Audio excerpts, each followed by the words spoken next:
uyu munsi munyemerere tuvuge ku kintu kimwe abantu benshi badakunda kuvugaho, ikintu cyitwa imyenda y'amafaranga.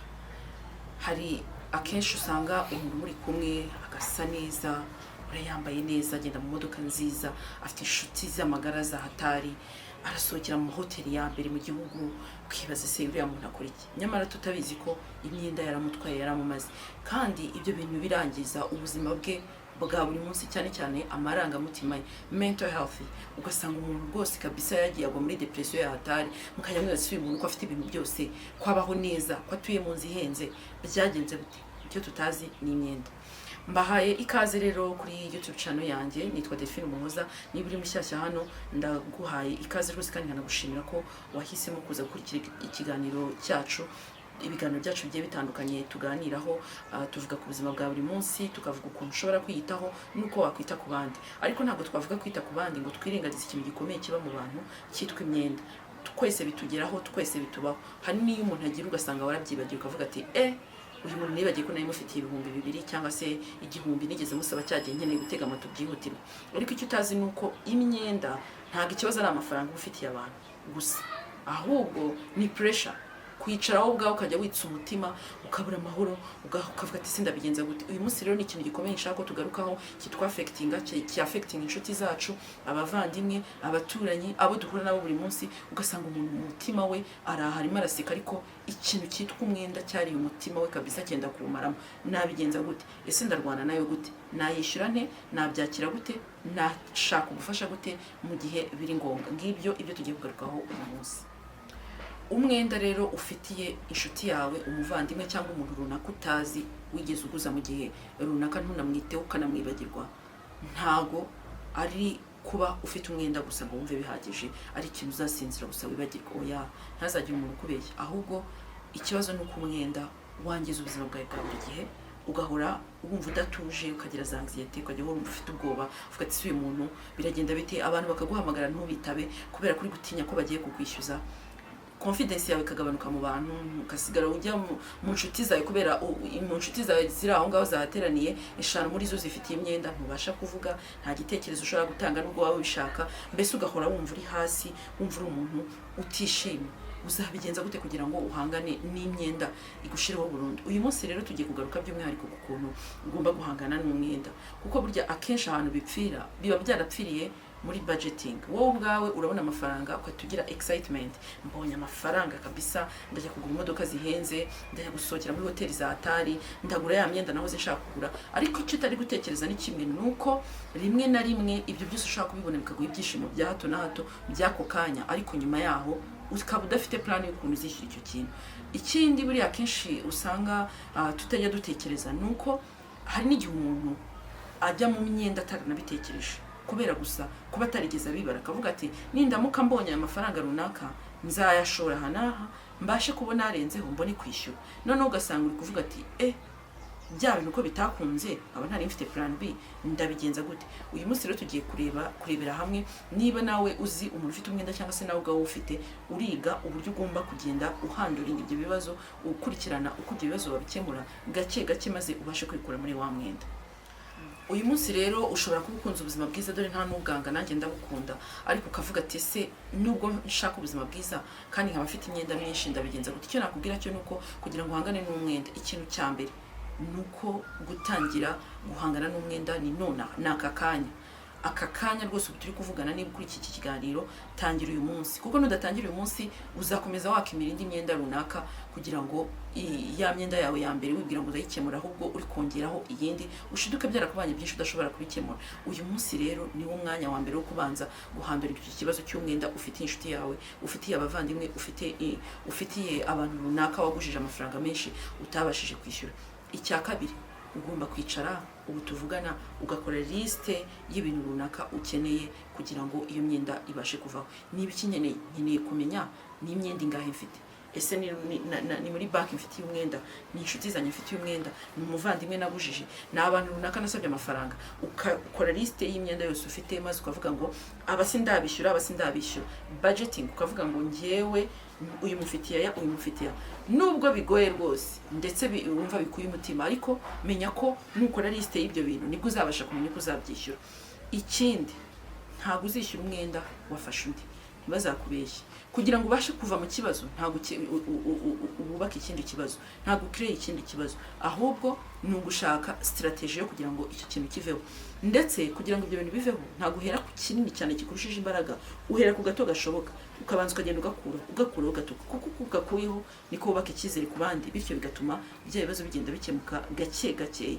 Wihe strategy uvuga ati niba mfite umwenda wenda w'ibihumbi 200, kandi uyu mwenda w'ibihumbi 200 ngiye ngabanyamo ibice nagenda mwishyura gake gake.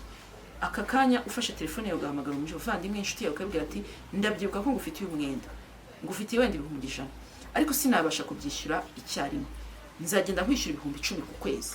Urumva utazabugabanyije? Iyo ni strategy imwe muri strategy zagufasha kugira ngo uhangane na wa mwenda, kuruta kujya kwikingirana ahantu ugahunga umuntu, bityo bigatuma na bya bindi byose bigenda bivaho, bityo n'icyizere yaragufitiye kikavaho.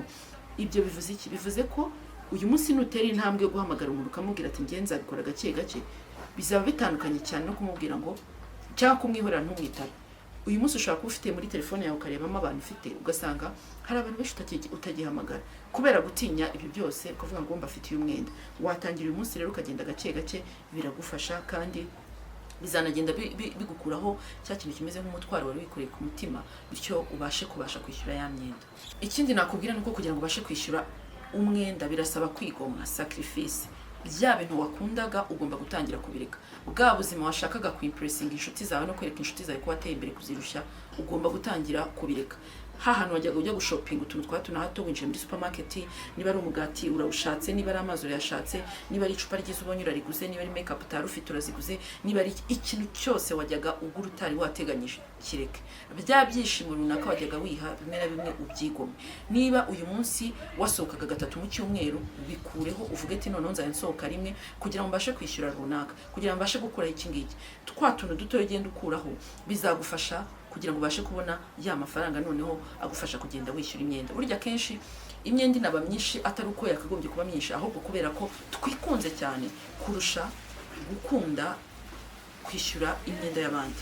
Uyu munsi hari umuntu ushobora kukureba akavuga ati ngewe birambabaje ko uyu muntu andimo 10,000, ariko nkaba namubonye yaguze ikanzu nshyashya, nkaba namubonye yaguze urukweto rushyashya. Nyamara icyo utazi, uriya muntu aravugisha ukuri, kubera ko iyo uza kuba wafashe umwanzuro ukavuga ngo ndigomwa kwigurira urukweto rushya, ndigomwa kwigurira isaha nshya, ndigomwa kwigurira ikanzu nshya, ariko nishyure uyu muntu ndi mu mwenda, ibyo ngibyo byakugira umumaro cyane kurusha kujya wifata ukavuga ngo I deserve better, ngomba kuba nanjye nsa neza. Dufite bridal shower tugomba kujyamo, dufite baby shower tugomba kujyamo, dufite umuhuro n'abajama banjye, kandi ntago na showing up gutyo gusa ntafite 10,000 ku mufuka. Oya, ibyo bintu bireke. Tangira wishyure, ugende ugabanya gake gake mu bice wigomwa. Sacrifice ni uburyo bundi bwo guhangana n'umwenda. Ikindi kintu buriya abantu benshi batajya bamenya nuko umwenda ntago ukwangiza wenyine, wangiza n'abantu batandukanye muba muri kumwe. Buriya niba ufite umwenda munini cyane ukabona bikabije, ukeneye gusaba ubufasha. Gusaba ubufasha ni indi strategy ikomeye cyane yo kugira ngo ubashe kwikubotora cyangwa kwikura mu mwenda.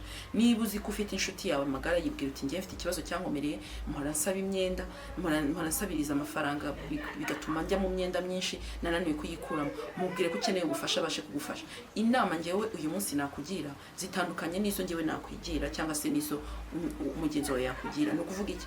Iyo usabye ubufasha ukemera ko ufite ikibazo, nibwo utabarwa, nibwo ikibazo gikemuka. Utaremera ko ufite ikibazo, ntago abantu babasha kugufasha, ntago abantu bamenye ko bagufasha. Urisha no kuba ufite inshuti utabwira ikibazo ufite cy'umwenda munini cyane ukuremereye, ariko akaba afite n'igisubizo cy'ikintu cyagufasha ukaba utarubize kubera ko utabivuze. Iyo usabye ubufasha rero buriya bikemura cya kibazo cy'umwenda wari ufitiye inshuti zawe. Akanyuma wenda nanasoza, abantu benshi batazi nuko buriya akenshi ntago uko abantu bakubona aribyo bifite agaciro cyane, ahubwo nuko wowe wibona. Wowe ubwawe ushobora kuba usa neza inyuma usize, abantu bakubona bakavuga ati uriya muntu yagezeyo, ariko buri icyo utazi nuko mu mutima wawe bitameze uko nguko, ntago ushobora kumera neza. Kubera ko burya ngo iyo umuntu atavuze umubiri uravuga. Niba handi tutatangira kurwara utuntu tw'uturwara tudasobanutse, utangire kujya ugira ibibazo bimwe na bimwe, umutima uhora ukurya, umutwe uhora ukurya, kubera ikibazo cy'uko ufite imyenda wananiwe kwishyura. Uyu munsi rero birashoboka kugira ngo icyo kibazo gikemuke. Icyo ukora, icyo usabwa ni ikihe? tangira urebe uvuge ati ngiye mfite imyenda imeze gute, kora strategy yuko uzagenda uhangana nayo. Ikindi umenye ku managing amafaranga yawe, budgeting ni ingenzi cyane. Ubundi ukore sacrifice uvuge ati ngewe ndigomwe ibi ngibi mbireke kugira ngo mbashe guhangana n'iki kibazo. Noneho numara kumenya uko bimeze uko nguko, ukagenda ukavuga ati noneho ibi ni ibi ndabikemura uko ibikurenze usaba ubufasha. Ngizo steps ushobora gukurikiza kugira ngo ubashe guhangana n'umwenda wakunaniye umaranye igihe kinini, kubera ko wafashe igihe cyawe ukavuga ngo ndakurikiza ibi bintu by'ingenzi maze mpangane nabyo. Nawe niba hari tips runaka cyangwa se nakwita navuga nk'inama ufite, ushobora kuba wagira mugenzi wawe ufite ikibazo cy'umwenda, ushobora kutwandikira muri comments ukatubwira kugira ngo mugenzi wawe afashwe, kuko iki ni ikibazo cyemereye abantu benshi kandi batinya no kuvugaho, nyamara uyu munsi gikeneye guhindurwa, gikeneye kuvugwaho kugira ngo icyo kibazo tugikemure, tukivane mu nzira. Gerageza ibishoboka byose uhinduke, kandi guhinduka biratangira uyu munsi. Ndagira ngo ushimire rero, kandi nakubwira ngo iki kiganiro wibuke kugisangiza inshuti zawe, ukora subscribe, ukora share ndetse una commentinga mu gihe ufite